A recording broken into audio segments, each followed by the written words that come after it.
और 4 मई 1799 को जो शेर टीपू सुल्तान शहीद रहमतुल्लाह अलैह ने जो अंग्रेज़ों के ख़िलाफ़ लड़ाई, हम उसको नहीं भूल सकते।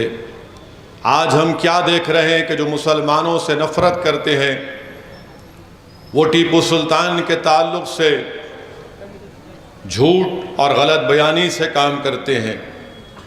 मेरे अज़ीज़ दोस्तों और बुज़ुर्गों, आपने सुना होगा मौजूद उलमा कराम से, कौम और मिल्लत के ज़िम्मेदारों से कि जब 4 मई 1799 को टीपू सुल्तान की शहादत हुई तो अंग्रेज़ जनरल ने उस वक्त बड़ी खुशी में आकर कहा कि टीपू आज शहीद हो गया, आज हम भारत जीत चुके हैं। मेरे अज़ीज़ दोस्तों और बुज़ुर्गों, अज़ीम टीपू सुल्तान की ज़िंदगी पढ़ने के लायक है और मैं आपसे गुजारिश करूँगा कि जनाब इलियास नदवी भटकली की जो किताब है टीपू सुल्तान के ऊपर, उसको ज़रूर उसका मुताला करें।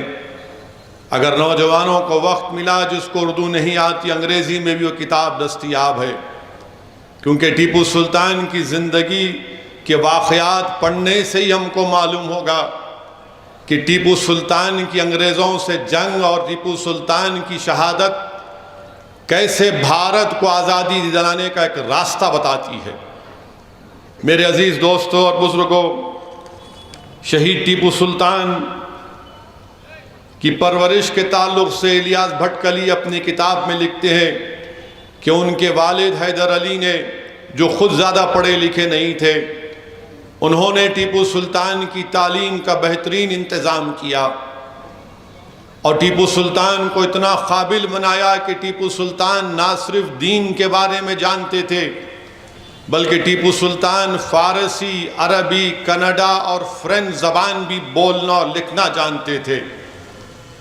जब हैदर अली उनके वालिद ने टीपू सुल्तान से पूछा कि तुमको क्या तोहफ़ा चाहिए, तो टीपू सुल्तान ने कहा कि मुझे एक लाइब्रेरी तोहफे में चाहिए। और उस वक्त टीपू सुल्तान की किताबें फ्रांस से मंगवाई गई और वो टीपू सुल्तान ना सिर्फ मैदान में एक बहादुर था बल्कि एक काबिल आदमी भी था। मेरे अज़ीज़ दोस्तों और बुज़ुर्गों, तारीख़ ये बताती है कि टीपू सुल्तान ने 17 साल की उम्र में अंग्रेज़ों से मुकाबला किया। टीपू सुल्तान शहीद ने 17 साल की उम्र में अंग्रेज़ों से मुकाबला किया और टीपू सुल्तान जब सुल्तान बने अपने वालिद के इंतकाल के बाद तो सिर्फ 17 साल उनकी हुकूमत रही।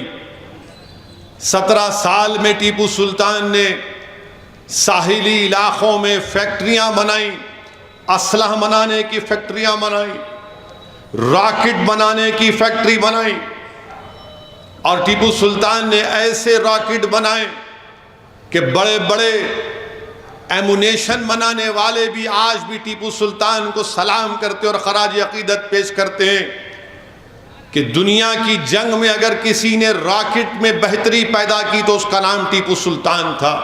टीपू सुल्तान ने सिल्क की फैक्ट्री कायम की। टीपू सुल्तान ने उस वक्त टाइप बनाने का तरीका ईजाद किया और उर्दू अखबार टीपू सुल्तान निकालता था।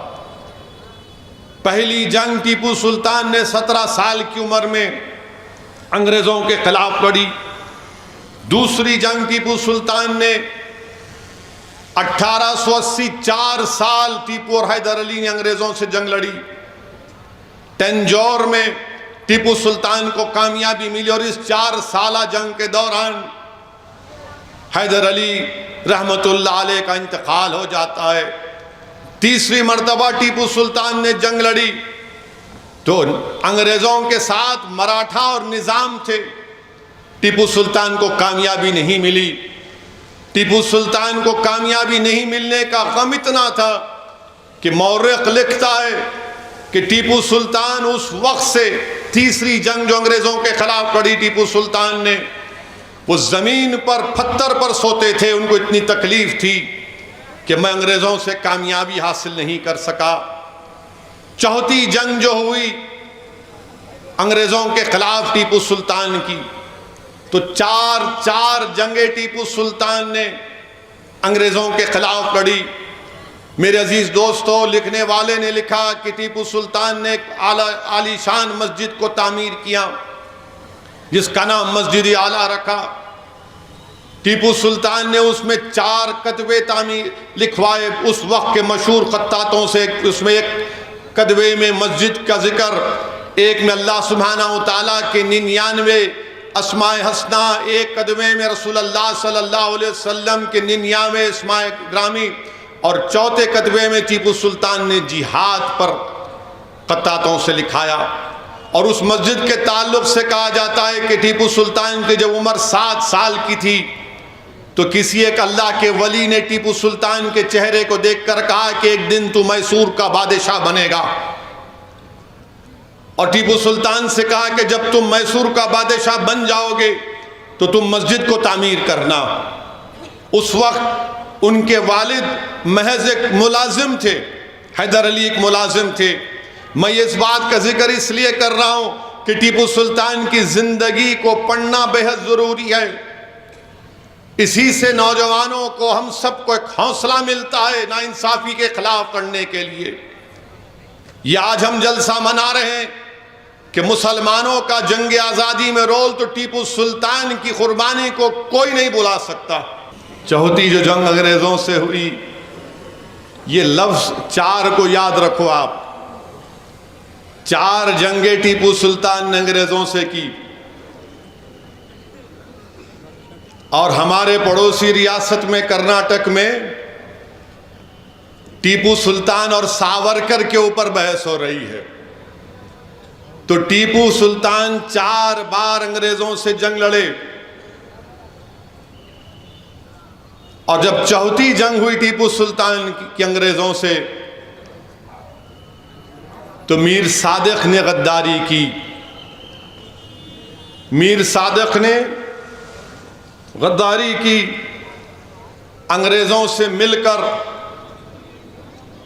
मीर सादिक ने टीपू सुल्तान के किले पर जो तोपें थी उसमें बारूद नहीं, मट्ठी रख दी। और वाक़यात में आया कि 4 मई के दिन जब टीपू सुल्तान ज़ोहर की नमाज पढ़कर बैठे थे, तो 4 मई के दिन ज़ोहर की नमाज पढ़ के टीपू सुल्तान जब कुछ खाना खाना चाह रहे थे, एक लुक़मा अपने मुंह में डाला, तो उनके पास ये खबर आई कि अंग्रेज़ किले में दाखिल हो गए और सैयद अब्दुल गफ्फार शहीद हो गए हैं। तो टीपू सुल्तान ने अपने खाने को छोड़ा। उनके घोड़े का नाम ताऊस था, घोड़े को मंगाया, बंदूक को अपने गले में डाला, तलवार मंगाई और कहा कि आज फैसले का दिन है। और टीपू सुल्तान अपने किले में डोडी दरवाजे की तरफ, दिल्ली दरवाजे की तरफ जाना शुरू कर दिए।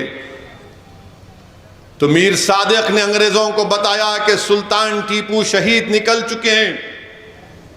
जब टीपू सुल्तान डोडी दरवाजे की तरफ जाती हैं तो वहां पर अंग्रेजों का दाखिला हो चुका था। टीपू सुल्तान उनसे मुकाबला करते हैं, फिर वापस जाना चाहते हैं टीपू किसी और दरवाजे की तरफ, तो वहां पर भी किसी ने उनसे गद्दारी की थी, उसने भी दरवाजा बंद कर दिया। आप अंदाजा लगाइए कि यह शख्स नमाज ज़ोहर से मगरिब के वक्त तक लड़ता रहा। अंग्रेजों से यह शख्स टीपू सुल्तान नमाज ज़ोहर से मगरिब तक लड़ता रहा। एक नौ मुस्लिम उनका खादिम था, वो भी अंग्रेजों को अपना ज़मीर बेच चुका था। टीपू उससे पलट कर कहते थे कि थोड़ा पानी पिला दे, मगर उसने पानी नहीं दिया। ज़ोहर से लेकर मगरिब आ गई, अब सूरज गुरूब होने वाला है, टीपू थक चुके हैं। एक गोली जिस्म पे टीपू की लग जाती है और टीपू मुकाबला करते रहते हैं, क्योंकि टीपू ने अल्लाह से वादा किया था कि अल्लाह जब तक मेरे जिस्म में जान रहेगी, मैं इन काफिर अंग्रेजों से मुकाबला करता रहूंगा।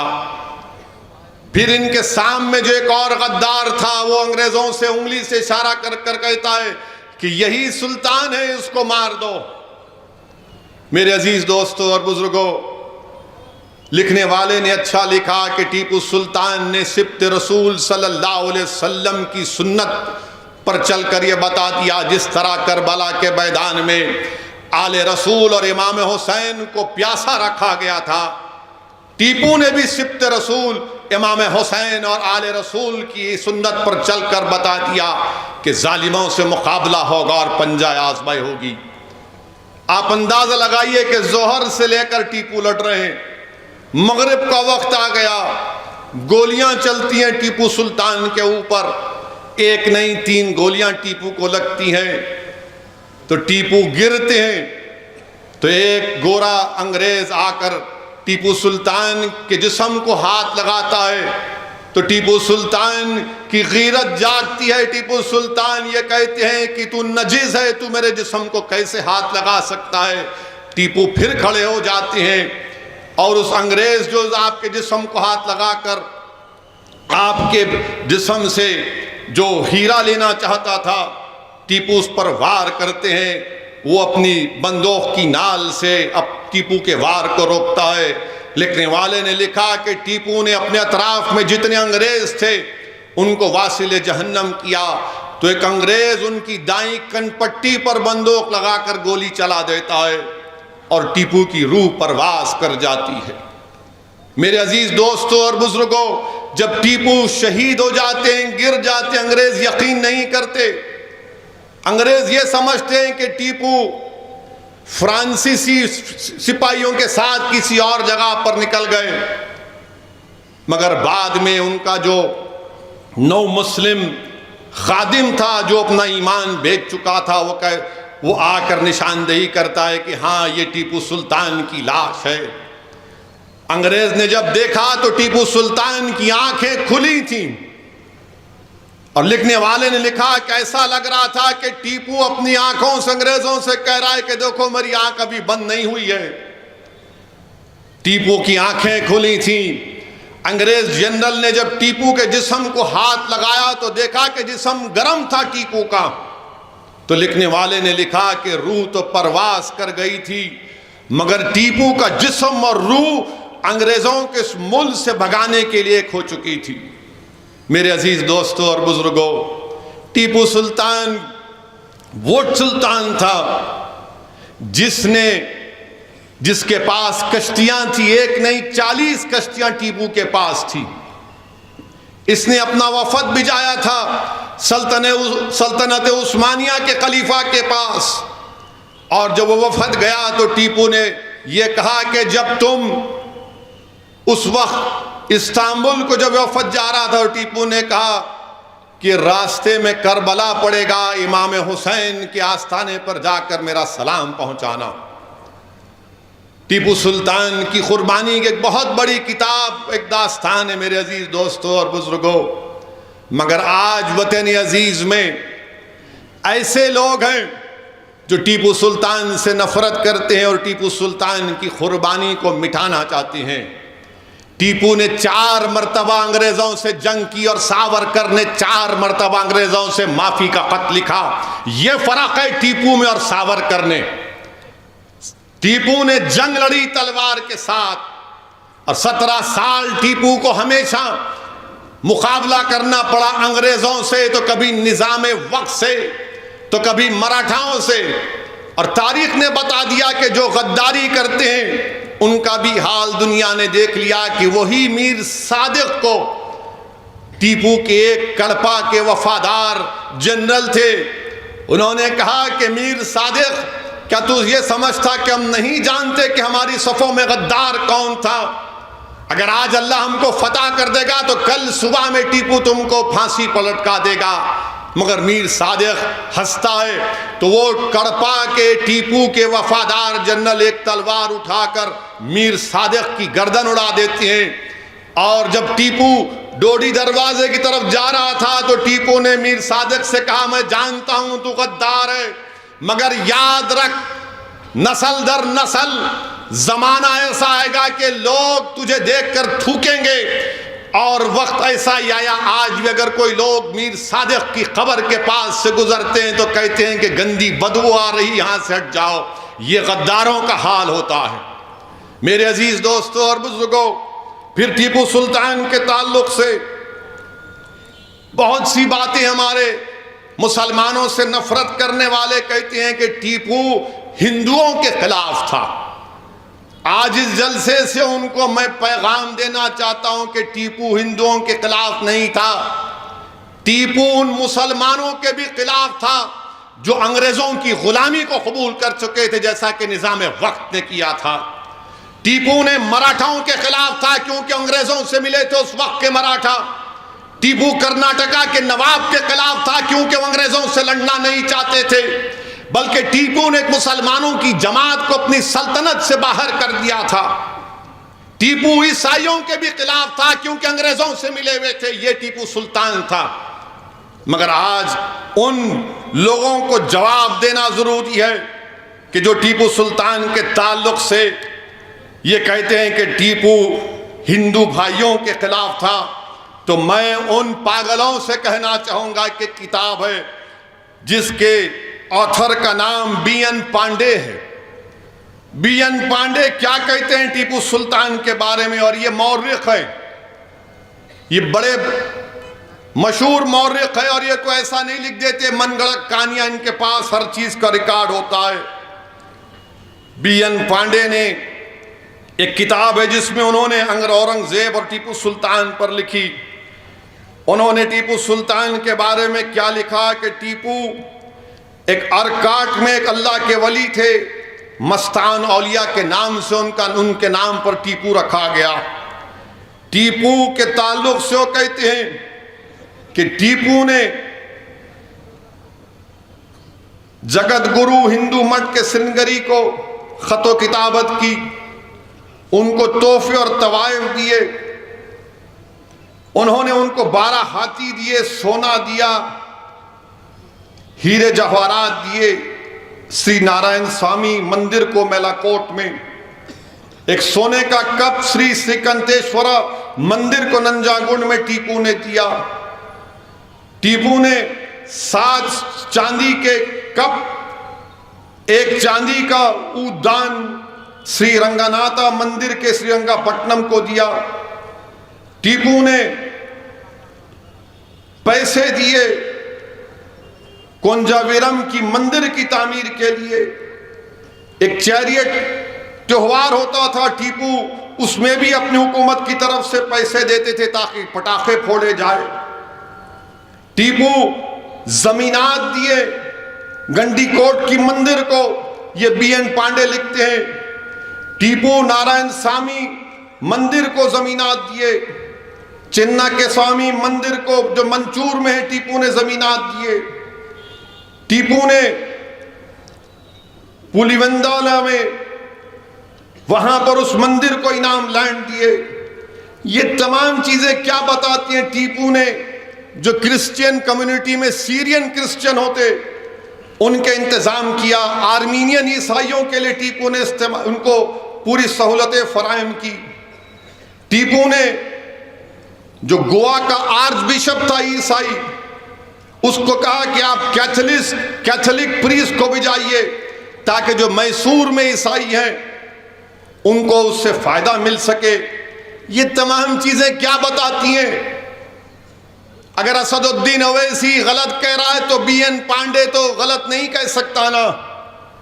ये बीएन पांडे कह रहे हैं टीपू सुल्तान के बारे में, रहमतुल्लाह अलैह के बारे में।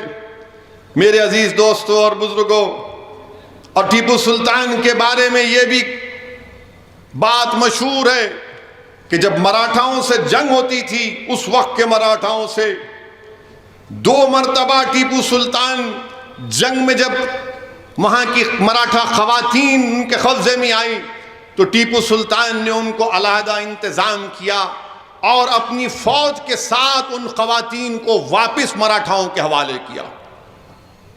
ये टीपू सुल्तान की तारीख है। कौन लिख रहा है? ये बीएन पांडे लिख रहा है। मेरे अजीज दोस्तों और बुजुर्गों, बीएन पांडे लिखते हैं कि टीपू सुल्तान ने अपनी जिंदगी में कभी शराब को हाथ नहीं लगाया। यकीनन टीपू सुल्तान एक मुसलमान था, पंच वक्ता नमाजी था, मगर टीपू सुल्तान किसी दूसरे मजहब के खिलाफ नहीं था। मेरे अजीज दोस्तों और बुजुर्गों, टीपू सुल्तान ने जब अमेरिका को 4 जुलाई 1783 में आज़ादी मिली तो अमेरिका की आज़ादी पर टीपू ने 108 तोपों की सलामती अमेरिका को पेश की। आप बताइए कितना दूरंदेश था। नेपोलियन के पास लोगों को भिजाया। टीपू ने निजाम वक्त के पास कई खतों किताबत करे कि आओ मिलते हैं, मिलकर लड़ते हैं। हमारा दुश्मन अंग्रेज है, गुलामी कबूल नहीं करना चाहिए अंग्रेजों की।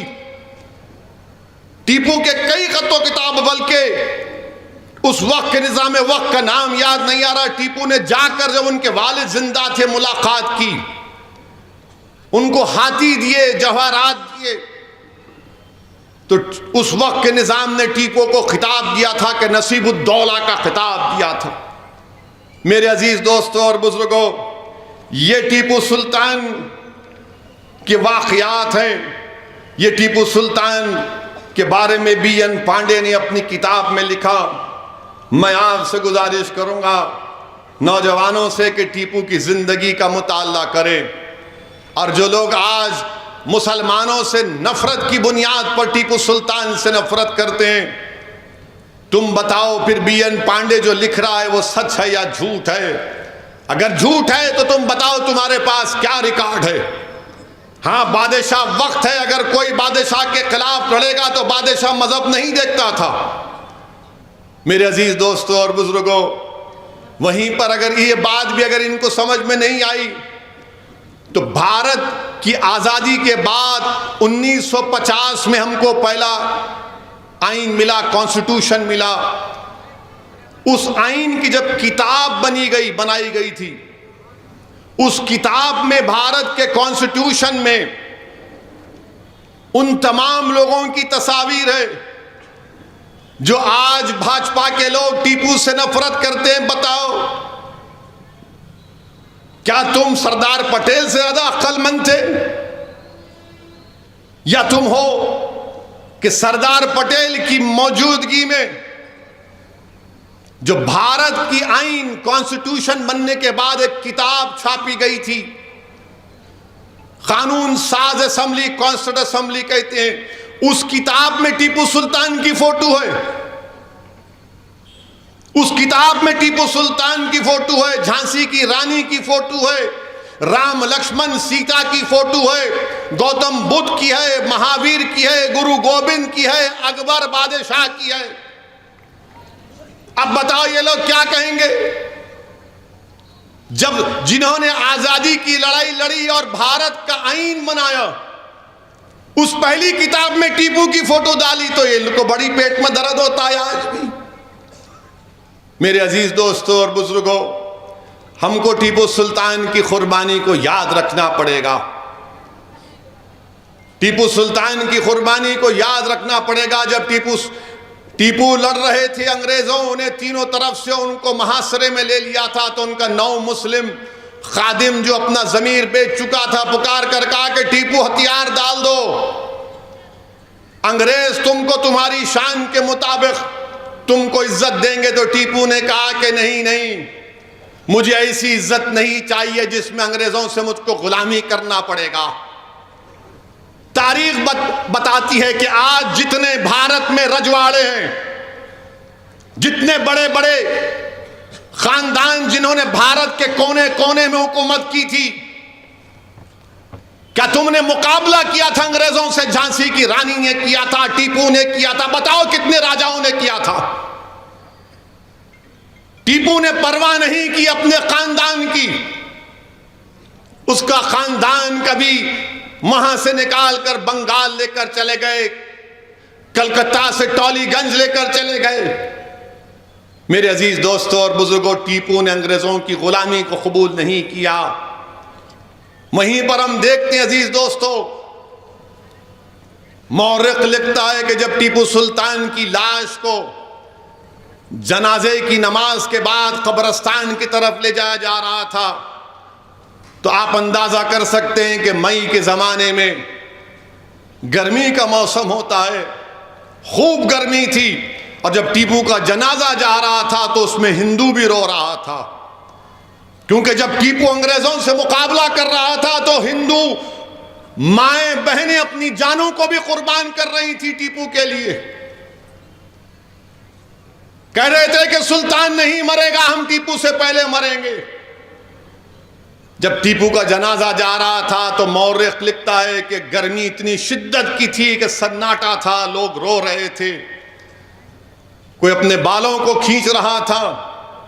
और जब टीपू को दफनाने के बाद अंग्रेजों ने अपनी बंदूकों से टीपू को सलामी देने के लिए हवा में फायरिंग की, तो मौर्रिख ने लिखा कि कुदरत ने एक अजीब मंजर पेश किया कि आसमानों से बिजली कड़कना शुरू हो गई।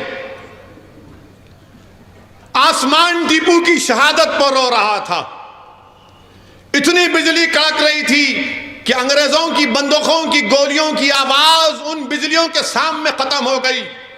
मौर्रिख ने लिखा कि गोया आसमान भी टीपू की शहादत पर रो रहा था।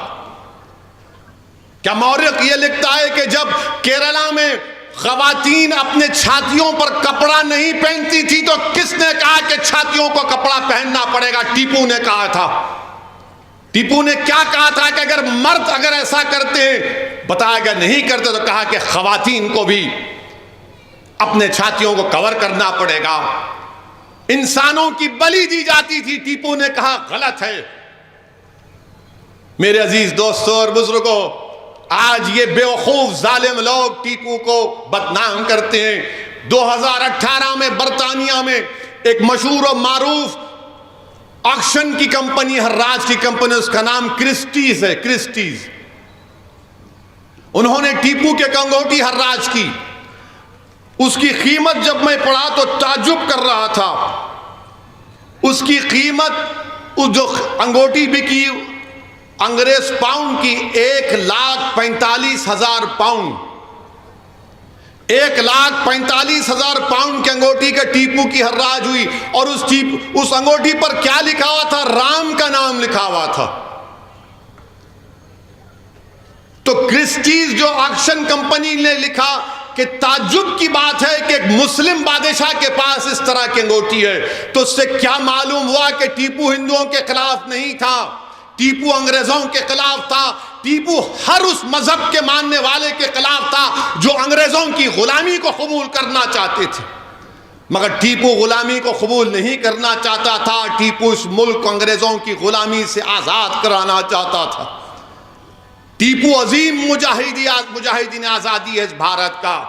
इसीलिए संविधान बनाने वालों ने टीपू की फोटो भारत के संविधान की पहली किताब में झांसी की रानी के साथ शाये की। तो जो लोग आज टीपू और सावरकर की बहस कर रहे हैं, कहां जमीन और कहां आसमान, कोई मुकाबला नहीं हो सकता टीपू से, कोई मुकाबला नहीं हो सकता। उसने अपना सब कुछ कुर्बान कर दिया था इस मुल्क को आजाद कराने के लिए।